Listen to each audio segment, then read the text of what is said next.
Artlist.io.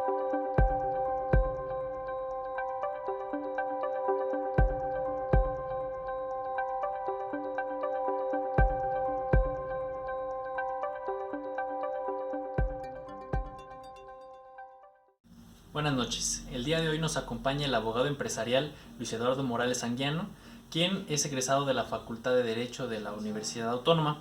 Ahora le cederé la palabra para que se presente con nosotros y nos platique un poco sobre su trayectoria. Hola Flavio, buenas noches. Encantado de la vida de estar contigo y sobre todo con tu auditorio para poderles platicar un poquito de la experiencia y de la información que hemos adquirido a través del paso de los años. Pues mira, te platico un poquito de mi trayectoria. Soy técnico en contabilidad, egresado de un centro de bachilleres de aquí de la ciudad, con la carrera técnica en contabilidad. Soy también egresado de la Universidad Autónoma de San Luis Potosí, de la Facultad de Derecho. También estudié la maestría en Derecho Fiscal en la Universidad Marista, también de aquí del estado. Y por último estudié un diplomado en habilidades gerenciales en Universidad de La Salle del Bajío.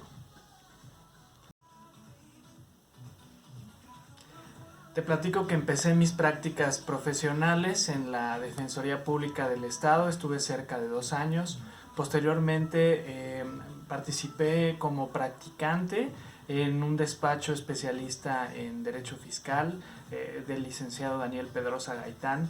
Posteriormente me incorporé al despacho del licenciado Juan Manuel Coria, también como abogado corporativo. Ahí fue donde inicié mi trayectoria como egresado de la facultad. Posteriormente migré a la ciudad de León, Guanajuato, para ir gradualmente ascendiendo de puestos desde un nivel abogado junior hasta llegar a ser gerente corporativo de un despacho que hace precisamente desarrollo de esquemas de trabajo para corporativos, gobiernos corporativos, estrategias para poder instaurar herramientas para disminuir cargas fiscales, para poder evitar contingencias de carácter penal y fiscal, y también estuvimos por ahí asesorando a algunas empresas que se dedican directamente a la subcontratación laboral. Muy bien, Luis, ya nos platicaste de tu experiencia profesional. Ahora dinos qué nos vas a presentar el día de hoy. Pues mira, vamos a platicar sobre el régimen de sueldos y salarios. Les voy a platicar algunas experiencias y algunas recomendaciones para que ustedes puedan ir encaminando su carrera profesional, su carrera como contribuyentes en nuestro país de forma adecuada. Pues vamos a platicar primero que nada de algo que es muy importante, entender de qué se trata el derecho tributario, de qué se trata cuando hablamos del tema de contribuciones o de legislación fiscal en nuestro país. Tenemos que entender que como ciudadanos jugamos un rol dentro de nuestra sociedad en el cual nosotros tenemos la obligación de cumplir con determinadas acciones, determinadas obligaciones, y esto nos va a permitir que el propio bienestar social se vaya dando. ¿Qué quiero decir con esto, Flavio? Tenemos que participar de forma activa sobre la mecánica económica de nuestro país. ¿Y tú cómo crees que activamos esta economía? En una explicación muy sencilla podemos definir que en este diagrama de participación tenemos al Estado como un miembro activo de esta relación que tenemos como contribuyentes, y nosotros como ciudadanos tenemos una relación pasiva. ¿Por qué se define de esta manera la relación pasiva? Porque nosotros tenemos la obligación de quedar cautivados o quedar captados por estas obligaciones fiscales en las cuales nosotros tenemos que dar al Estado. Hay que tomar en consideración que cuando hablamos de obligaciones no solamente estamos platicando del hecho o del acto de pagar impuestos. Nuestras obligaciones van a existir desde el momento en el que nosotros iniciamos con una actividad económica. Hay que entenderlo de la siguiente manera. Vamos a hablar de impuestos federales, que son impuestos que la mayoría de las personas ubicamos y entendemos, que es por ejemplo el impuesto sobre la renta. El impuesto sobre la renta, que es el que nos va a agravar o nos va a causar cuando nosotros tenemos un incremento en nuestro patrimonio.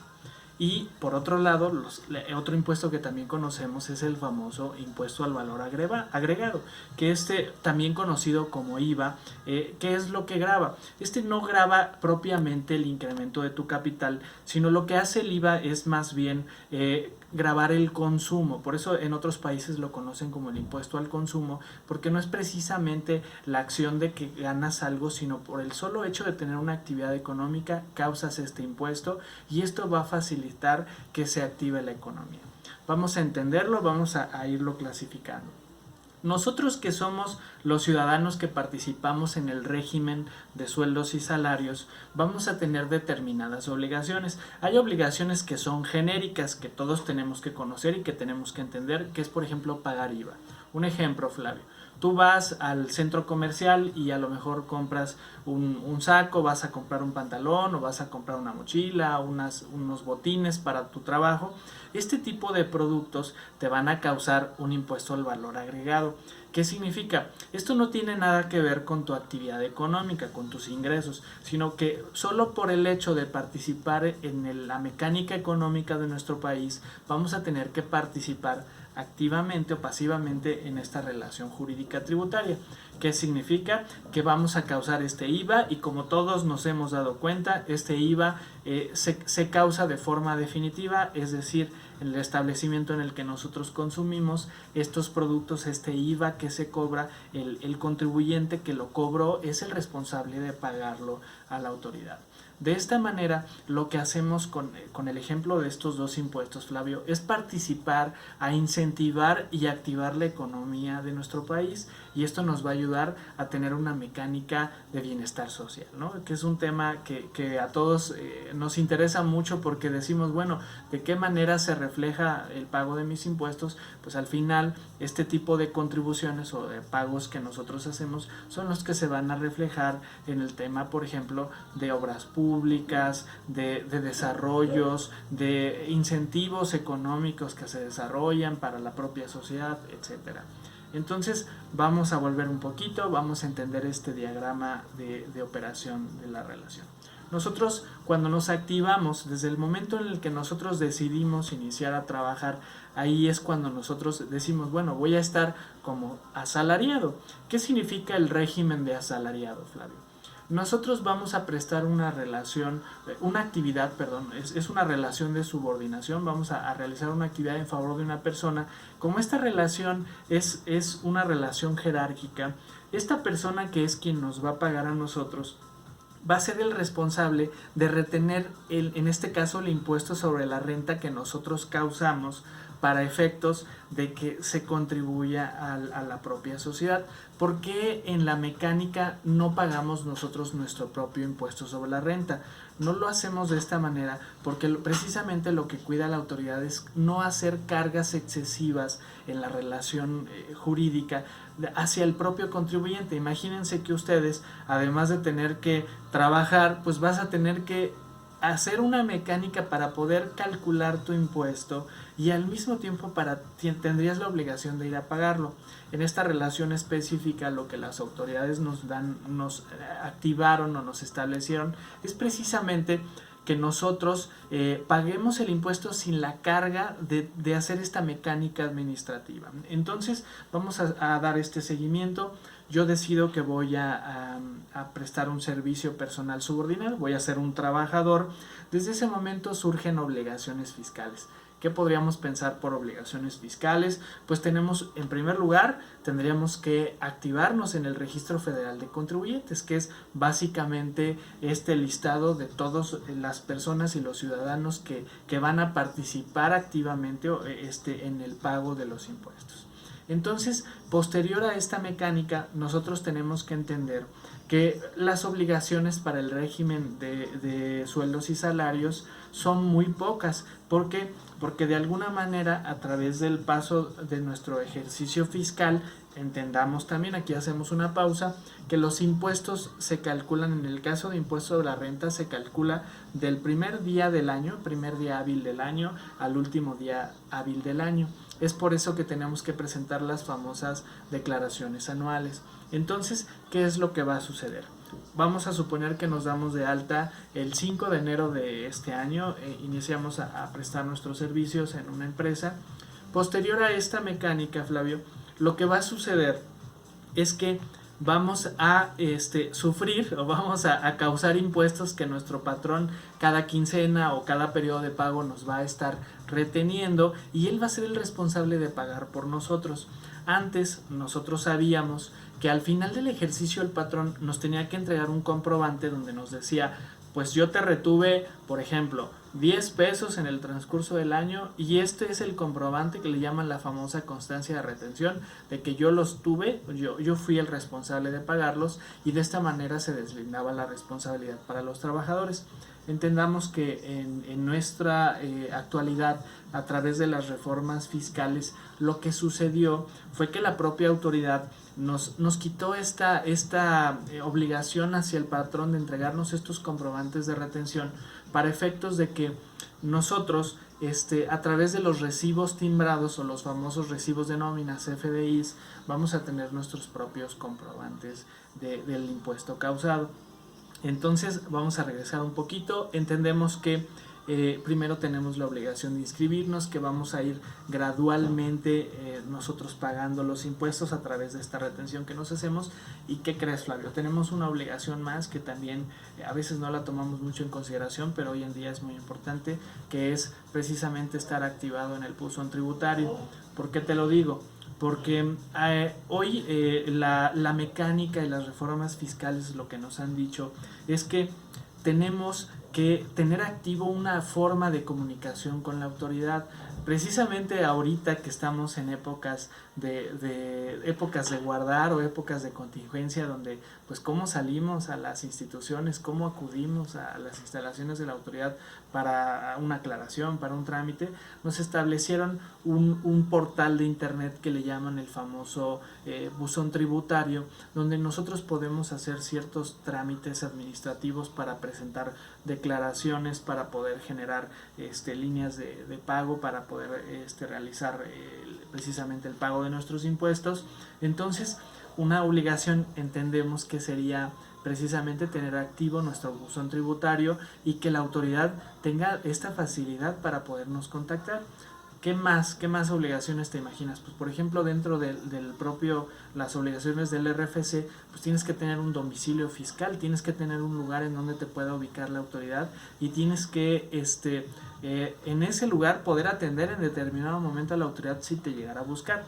Las reformas fiscales y la actualidad nos dice que hoy en día las propias revisiones que te da la autoridad se pueden hacer a través de medios electrónicos, pero no perdamos de vista que al final lo más importante es que tengamos estos medios de contacto a través del buzón tributario. Entonces ya dijimos inscribirnos al RFC, ya dijimos que vamos a estar pagando impuestos a través de los recibos de nómina que nos van a estar generando los patrones, tener el buzón tributario, y otra obligación fiscal que también tenemos que precisamente considerar es generar nuestras famosas declaraciones anuales, que precisamente ahorita vienen de moda para el mes que entra para nosotros las personas físicas.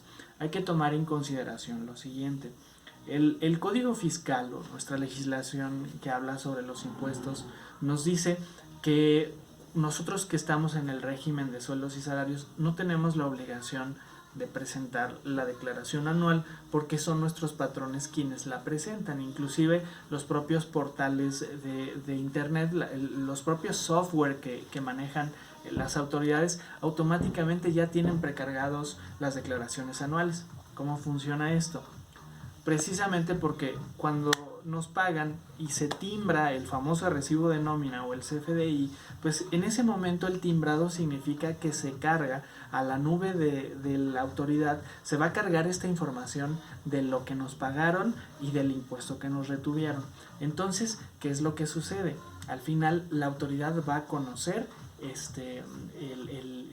la cantidad total de percepciones que hemos tenido en el ejercicio. Vamos a ubicar que también dentro de esto tenemos la obligación de generar, pues, que son obligaciones y que al mismo tiempo se entienden como derechos, que son las famosas deducciones personales. hay una diferencia entre lo que son los gastos deducibles que en otros regímenes, para otros tipos de contribuyentes, por ejemplo las empresas, te permiten generar deducciones a través de cada mes para poder disminuir el pago de tu impuesto que se calcula cada periodo, que es cada mes. Pero nosotros en el régimen de salarios no tenemos estas bondades. Únicamente lo que nosotros podríamos deducir serían a lo que llamamos las famosas deducciones personales, que te puedo citar algunos ejemplos. La mayoría de las personas ubicamos los famosos gastos médicos, gastos dentales, gastos hospitalarios, y los medicamentos que se consumen dentro de la propia hospitalización son deducciones personales que nosotros podemos introducir en nuestra declaración. También tenemos lo que podríamos llamar el pago de colegiaturas y los gastos de transporte, cuando también se descuentan de las propias colegiaturas, los nutriólogos y alguno que otro gasto que por ahí probablemente se me está brincando, pero principalmente estoy platicando de los que a la mayoría nos interesan. ¿Cómo funciona esta mecánica, Flavio? Tenemos que entender que la cantidad total que tenemos de ingresos va a quedar guardada en la información de la autoridad. De esta cantidad total tenemos que considerar que una parte es el pago de impuestos sobre la renta. Quedamos que al final pues a ti te van a depositar tu sueldo, le llaman el sueldo neto, ¿no? Que es el sueldo ya descontándote el impuesto sobre la renta causado. Entonces, esta cantidad que queda de impuestos sobre la renta es la cantidad que que la autoridad va a tomar en consideración. Ahora tenemos aquí esto y resulta que nosotros tuvimos deducciones personales. Nos dice la propia legislación que solamente vamos a poder deducir el 10% del gran total que tengamos de nuestras deducciones personales. Es una ecuación que nos dice la autoridad, precisamente solamente una parte contra lo que nosotros estamos generando de deducciones personales. Deducciones personales, esto es impuesto sobre retenido, y en la mayoría de los casos pues te va a generar, cuando tú metes deducciones, te va a generar un saldo a favor, que es estas campañas que la autoridad nos establecía, donde nos decía, oye, pues a lo mejor me va a salir algún tema de devoluciones. Sí es posible, de hecho pues es nuestro derecho como ciudadanos, es nuestro derecho como contribuyentes. Si ya pagamos contribuciones, tenemos también el derecho de presentar estas deducciones personales, ¿no? Entonces, la mayoría de los ciudadanos, ¿qué es lo que hacemos? Pues precisamente dentro de las obligaciones fiscales tendríamos que avisar a nuestro patrón, oye patrón, ¿sabes qué? Yo quiero colocar deducciones personales a mi declaración anual. Entonces, ¿qué es lo que vamos a hacer? Le tendríamos que avisar a nuestro patrón que él no presente la declaración anual por nosotros, y nosotros nos vamos a ser responsables de presentarla. ¿Por qué se tiene que hacer de esta manera? Tiene que ser un permiso, un aviso más bien al patrón, porque si no, él se volvería responsable. Si yo dejo de cumplir con la obligación de la declaración cuando le avisé que lo iba a hacer y no lo hice, a él lo pueden multar también. Entonces, por eso es importante que tengamos documentación comprobatoria que acredite precisamente que vamos a cumplir con esta obligación de la declaración anual. Entonces, me dices, oye, la realidad es que no tengo deducciones personales, soy joven, soy recién egresado, la realidad es que no tengo muchas deducciones, o no me interesa colocar deducciones. Podríamos establecer esta mecánica donde pues es precisamente el patrón quien se va a hacer cargo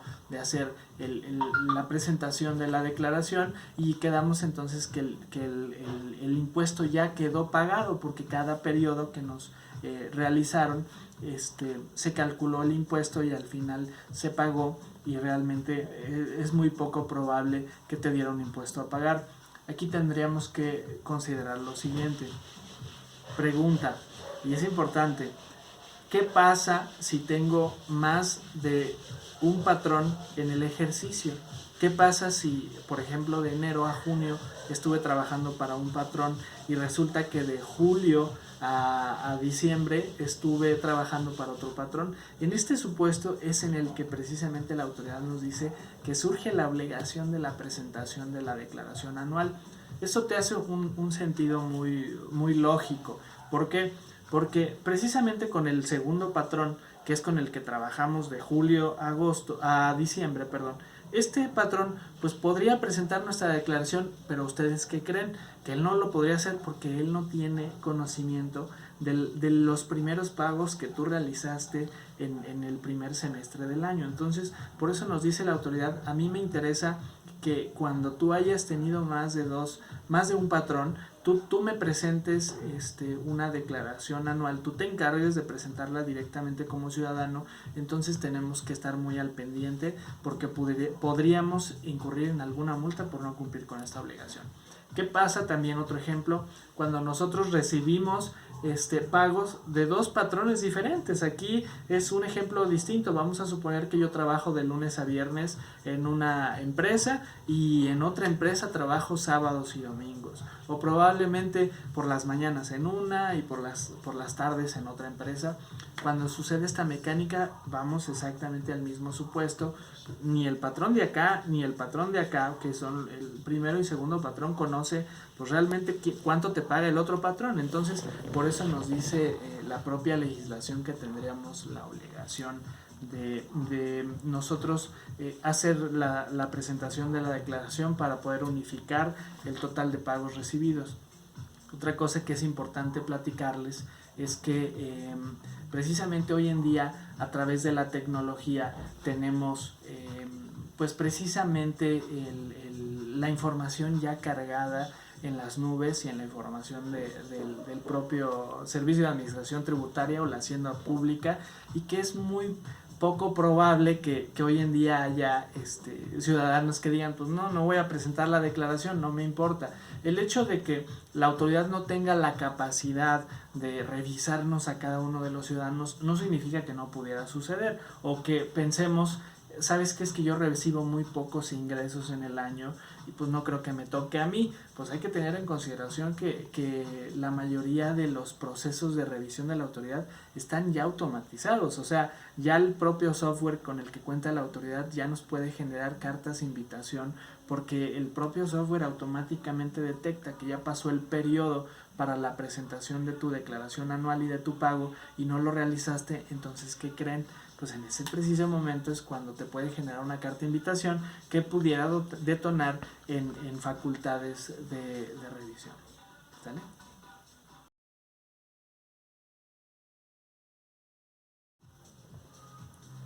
Muy bien, pues vamos a tratar de hacer un cierre de lo que les acabo de platicar.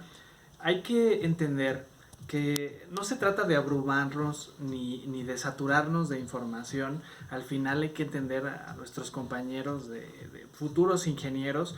Para ustedes lo más importante es que establezcamos lo siguiente, que entendamos que precisamente el patrón es el que tiene la responsabilidad. Cuando nosotros todavía no nos hemos inscrito, el patrón nos va a obligar a que nosotros acudamos al Servicio de Administración Tributaria y que activemos nuestro registro federal de contribuyentes, porque precisamente va a ser el medio a través del cual se van a etiquetar los ingresos que vamos a percibir a través de esta relación laboral.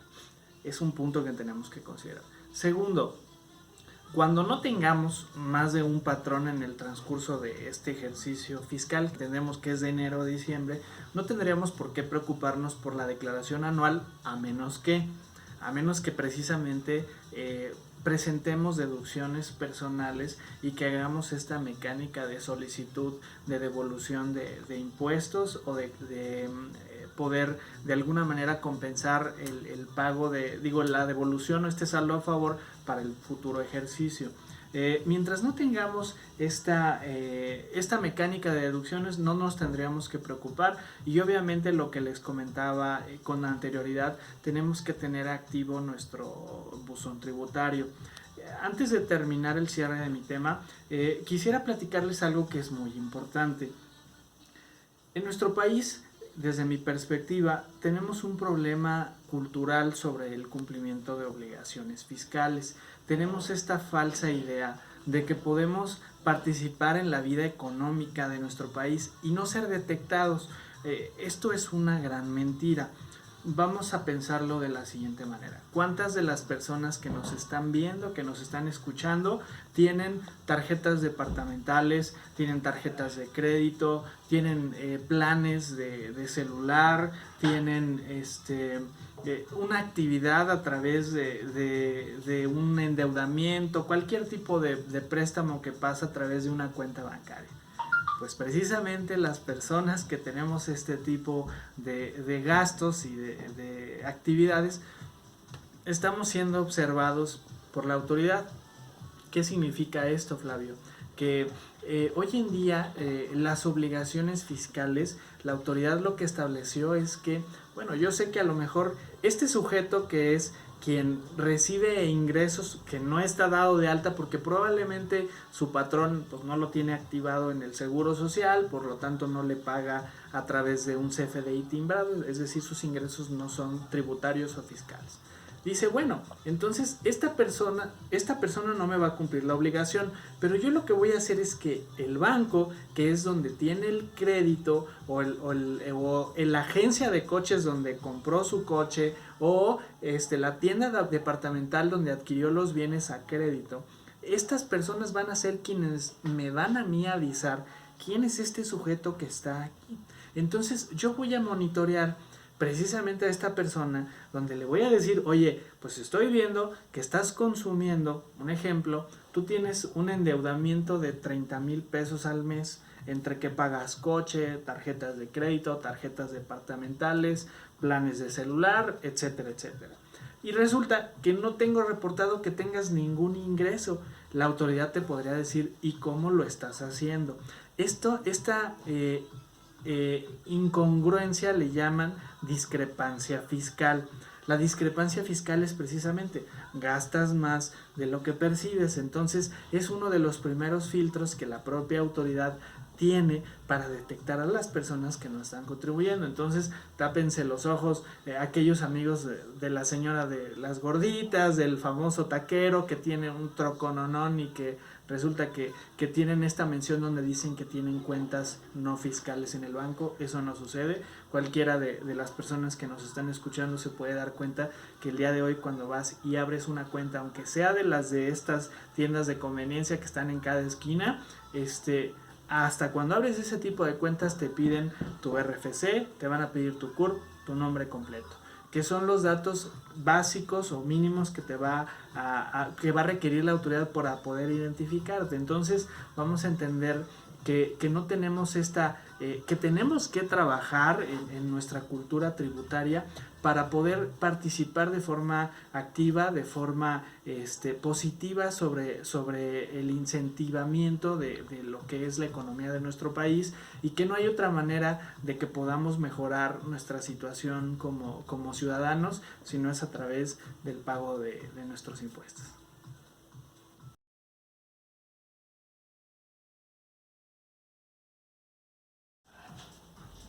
Muy bien, Luis, muy enriquecedor lo que nos platicaste. Con base en eso se me vienen algunas preguntas. La primera, todos estos gastos de salud o del nutriólogo que nos comentaste, realmente ¿cómo lo puedo interpretar? O sea, la factura que se me genere con el nutriólogo o en la consulta médica, yo la puedo deducir y de eso se me resta de las obligaciones que tengo que pagar.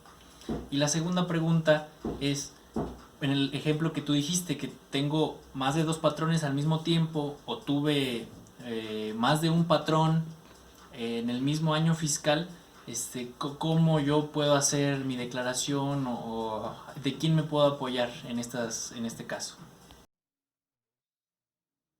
Perfecto, pues gracias por las preguntas, Flavio. En primer lugar, hay que tomar en consideración, les voy a platicar un poquito de la historia, de cómo funcionaron el tema de las deducciones personales para que podamos entender.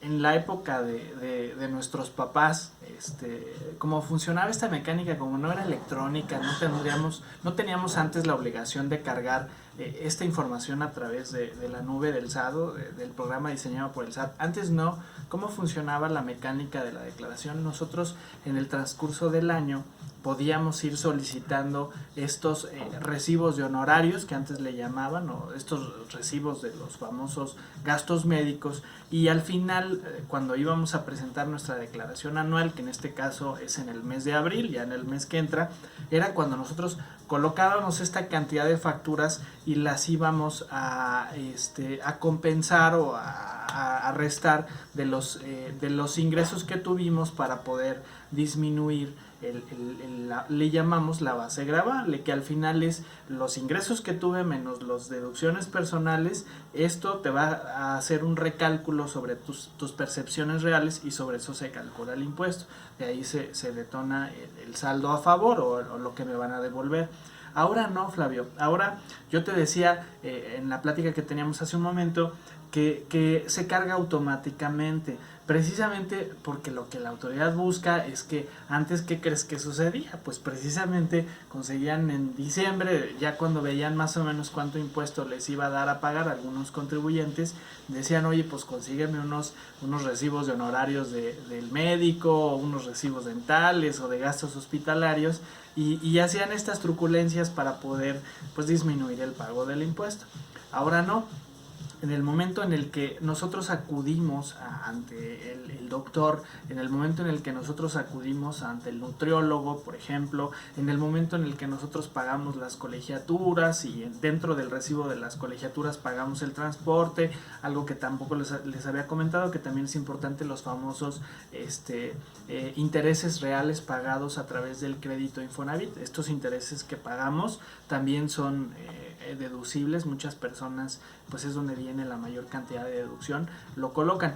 ¿Qué es lo que te quiero decir? Que al final nosotros tenemos que culturalmente, así como nos dicen, oye, pues tienes que pagar impuestos, también nos tenemos que enseñar a pedir nuestro recibo, y la persona que nos está prestando el servicio ya es un tema de una obligación. No se trata de pedirle permiso al doctor ni al dentista, oye, se podría, no, tenemos todo el derecho. En teoría, lo que nos dice la autoridad y hacia donde nos quieren llevar es precisamente a que todo lo que nosotros gastamos pues quede registrado y tengamos una manera de comprobar cuánto fue lo que ganamos, de dónde lo ganamos y cuánto fue lo que gastamos y en qué no lo gastamos. Esto, un ejemplo muy claro, lo podemos ver en la reforma que salió para este ejercicio, donde nos decían que se iban a emitir facturas instantáneas cuando deslizáramos tarjetas interbancarias o tarjetas de un banco en una terminal en un establecimiento.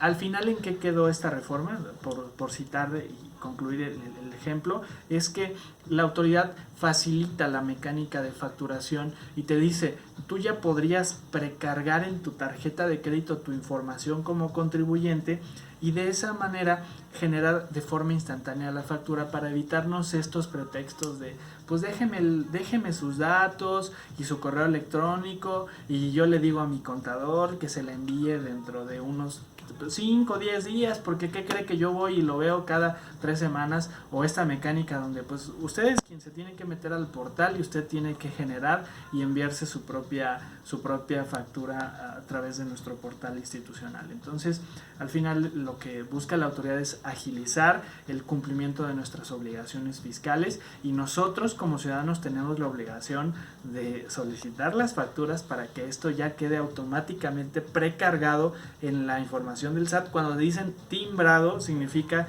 que lo que sucede es que se informa la percepción o el gasto que tuvimos, se le va a informar a la autoridad y ellos arriba en la nube van a hacer la acumulación de información. Por ejemplo, aquí está el registro de Flavio César y yo sé cuánto percibió Flavio y sé en qué se gastó su dinero Flavio. Esto es lo que tenemos que entender de esta mecánica y al final tenemos que participar para que esto suceda. La segunda pregunta que me hacías era relacionada al tema de la declaración anual. ¿Cómo la podemos hacer? Hay que también entender que pese a que la autoridad ha facilitado la mecánica y los procesos de generación de las declaraciones. Hay algunos eventos y hay algunas ocasiones en las que es más recomendable que acudamos ante el propio Servicio de Administración Tributaria para que nos asistan en la presentación de la declaración anual, o quizás a través de un contador público que nos pudiera apoyar de forma particular. Pero al final no es muy complicado. Entendamos que para nosotros, las personas que estamos en el régimen de sueldos y salarios, como todo lo que ingresamos, todas las percepciones que tuvimos ya están timbradas, ya están cargadas en la nube, y a su vez pues los gastos deducibles nos los timbraron, cuando nosotros ingresamos al portal, les decía, ¿cuál es la obligación? Una de las obligaciones es tener activo el buzón tributario. Tienes que tener tu contraseña, tu firma, para poder ingresar a tu espacio, a tu buzón, donde tú vas a abrir tu sesión, muy parecida al Facebook o al Messenger o al Twitter, donde tú entras a tu información y ese es tu espacio. Así en el SAT lo puedes hacer. ¿Qué va a suceder? Hay un apartado que les vamos a poner ahí un link para que ustedes lo vean, donde tú puedes ver la información precargada de la declaración anual, y ahí ya vas a poder observar el total de los ingresos, de qué patrón vinieron, y también van a venir ya precargadas algunas deducciones. En el caso de que tuviéramos por algún detalle alguna deducción que no se haya precargado, podemos nosotros hacer ahí el acotamiento, la aclaración ante la autoridad para que podamos concluir esto. Y automáticamente el propio software, que es muy amigable, te va a arrojar la famosa línea de captura o la línea de pago, que es cuando tienes un impuesto a pagar, o a su vez te puede dar la solicitud para que tú puedas activar otro procedimiento de solicitud de devolución del saldo a favor, o en este caso que lo puedas compensar contra futuros pagos de impuestos, es decir, el del ejercicio siguiente.